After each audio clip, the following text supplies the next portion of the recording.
Welcome to face master come யாரை பற்றி பார்க்க போகிறோம்னா அதிமுகவில் பார்த்தீங்கன்னா இந்த 6 முன்னாள் அமைச்சர் போய் பேசிட்டு வந்தாங்கல்ல ஓபிஎஸ் சசிகலா இணைக்கணும்னு சொல்லிட்டு அப்படி இணைச்சிருந்தா ஓபிஎஸ் பார்த்தீங்கன்னா திருப்பி ஒருங்கிணைப்பாளர் இருப்பார். சிவி சண்முகத்துக்கு பார்த்தீங்கன்னா ஏற்கனவே ராஜ்யசபா எம்பியாக இருக்கார். ஓபிஎஸும் இபிஎஸ் சைன் போட்டு தான் அவர் ராஜ்யசபா எம்பியாக பார்த்தீங்கன்னா தேர்ந்தெடுக்கப்பட்டிருந்தார். அப்படி இருக்கும்போது பார்த்தீங்கன்னா அவருக்கு மத்திய அமைச்சர் பதவி கிடைக்கிறதுக்கான வாய்ப்பு இருந்துச்சு. ஸோ அப்படி கிடைச்சிரும் சொல்கிறதுக்காண்டி தான் இந்த இணைப்பு நடக்கின்ற மாதிரி ஒரு தரப்பு பேச, இப்போ எடப்பாடி பழனிசாமி பார்த்தீங்கன்னா எதிராக வந்து சிவி சண்முகம், எஸ்பி வேலுமணி, அதே மாதிரி பார்த்திங்கன்னா தங்கமணி எல்லாம் இணைஞ்சிருக்காங்க. ஸோ ஒரு கட்டத்துக்கு வரும்போது எடப்பாடி பழனிசாமி ஒன்றிணைந்த அதிமுக உருவாக்க மறுத்துட்டா டிசம்பர் அப்புறம் பார்த்திங்கன்னா ஒரு தரப்பு வந்து சசிகலா வந்து பொதுச் செயலாளர் ஆகிறதுக்கு ட்ரை பண்ணிட்டு இருக்காங்க. பொதுக்குழு கூட்டுறதுக்கு பார்த்திங்கன்னா முயற்சி பண்ணிட்டு வராங்க சொல்கிறாங்க.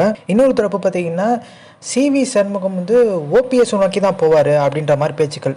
அப்போ சிவி சண்முகம் பார்த்திங்கன்னா என்னவா இருப்பார்னு பார்த்திங்கன்னா எதிர்க்கட்சி தலைவராக பார்த்திங்கன்னா ஆறதுக்கான வாய்ப்பு இருக்குன்ற மாதிரி தான் சொல்கிறாங்க. அதாவது 2026 ஸோ அவரை முன்னிறுத்தி பார்த்திங்கன்னா ஃபேஸ் பண்ணுறதுக்கான வாய்ப்பு இருக்குது. ஸோ முதலமைச்சர் வேட்பாளராக பார்த்திங்கன்னா ஓபிஎஸ் பார்த்திங்கன்னா முன்னிறுத்துறதுக்கு வாய்ப்பு இருக்குது. அப்போ எடப்பாடி இல்லாத ஒரு அதிமுக எப்படி இயங்கும் பார்த்திங்கன்னா ஓபிஎஸ் ஒருங்கிணைப்பாளர், அப்புறம் செயலாளர் பார்த்திங்கன்னா எஸ்பி வேலுமணி, பொருளாளர் பார்த்திங்கன்னா தங்கமணி, எதிர்க்கட்சி தலைவராக பார்த்திங்கன்னா சிவி சண்முகம். ஒருவேளை பார்த்திங்கன்னா ஜெயிச்சா ஓபிஎஸ் முதல்வர், ஒருவேளை பார்த்திங்கன்னா அதிமுக வந்து தோல்வி அடையுதுன்னா எதிர்க்கட்சியாக பார்த்திங்கன்னா சிவி சண்முகம் வர்றதுக்கான வாய்ப்பு இருக்குதுன்னு சொல்கிறாங்க. இந்த ஒரு டீலிங் போயிட்டுருக்கதா சொல்கிறாங்க.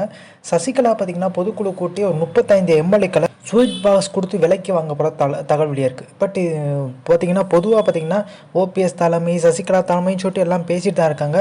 எடப்பாடி பழனிசாமிக்கு கிட்டத்தட்ட பார்த்திங்கன்னா நெருக்கடி கொடுத்துட்டு தான் இருக்காங்க. இப்போ சிவி சண்முகம், எஸ்பி வேலுமணி, தங்கமணி எதிராக பார்த்திங்கன்னா கேபி முனுசாமி வச்சு ஒரு டீம் ரெடி பண்ணி அவங்களுக்கு அகேன்ஸ்டாக பார்த்திங்கன்னா கார்னர் பண்ணுறதுக்கான ஒரு முயற்சியில் பார்த்திங்கன்னா கேபி முனுசாமி ஈடுபட்டுருக்கதா சொல்கிறாங்க. ஸோ இந்த இன்ஃபர்மேஷன் முடிச்சா like, share, subscribe. Thanks for வாட்சிங் திஸ் வீடியோ.